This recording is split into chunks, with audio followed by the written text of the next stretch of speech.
అందరికీ నమస్తే. మనం చేసే పెద్ద తప్పేంటో తెలుసా? మనకు సహాయం చేసిన వ్యక్తిని అవసరం తీరిన తర్వాత మర్చిపోవడం. ఒక ఊర్లో రాము అనే ఒక వ్యక్తి ఉండేవాడు. అతను ఒక జమీందార్ దగ్గర పనిచేసేవాడు. ఒక రోజు రాము భార్యకు తీవ్రమైన జ్వరం వచ్చింది. ఇంట్లో డబ్బు లేదు, ఏం చేయాలో అర్థం కాలేదు. అదే రోజు జీతం ఇచ్చిన జమీందార్ ఎప్పటికంటే కొంచెం రెట్టింపు డబ్బు ఇచ్చాడు. రాము ఏమనుకున్నాడంటే ఇప్పుడు అవసరానికి వాడుకుందాం, తర్వాత తిరిగి ఇచ్చేద్దాం అనుకున్నాడు. కానీ ఆ డబ్బు ఎక్కువగా వచ్చిందని రాము జమీందార్కి ఒక్క మాట కూడా చెప్పలేదు. అవసరం తీరింది, జీవితం మళ్ళీ మామూలైంది. కానీ ఆ సహాయాన్ని అతను మర్చిపోయాడు. 2 నెలలు గడుస్తున్న జమీందారు రాముకు జీతం ఇవ్వట్లేదు. రాము వెళ్లి అడిగాడు, అయ్యా నాకు 2 నెలలుగా మీరు జీతం ఇవ్వట్లేదు. అప్పుడు జమీందారు నవ్వుతూ అన్నాడు, నీకు అప్పుడు ఎక్కువ డబ్బులు ఇచ్చినప్పుడు ఒక్క మాట కూడా చెప్పలేదు. నువ్వు ఇబ్బందిలో ఉన్నావని నేనే తెలిసి ఇచ్చాను. కొన్ని అవసరం తీరాక డబ్బులు ఇచ్చినావంటే ఇవ్వలేదు. కనీసం ఒక థ్యాంక్స్ కూడా చెప్పలేదురా నువ్వు అంటాడు. నేను మౌనంగా ఉంటే అసమర్థత అవినీతిని ప్రోత్సహించినట్టే అవుతుంది కదా అన్నాడు ఆ జమీందార్. అందుకే ఇప్పుడు వడ్డీతో వసూలు చేస్తున్నా అంటాడు. ఆ మాట విన్న రాము తన తప్పు డబ్బు తీసుకోవడం కాదని కనీస కృతజ్ఞత చూపకపోవడమే అని అర్థమైంది. ఈ కథలో రాము ఒక్కడే కాదు, మనలో చాలా మంది ఉంటారు. ఉద్యోగం రావడానికి ఎవరో ఒకరు సాయం చేస్తారు, కష్టంలో డబ్బులు ఇస్తారు, ఒక ఆపర్చునిటీ ఇస్తారు,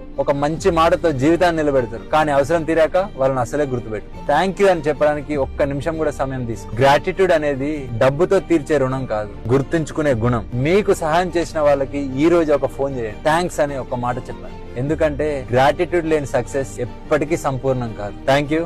జై హింద్.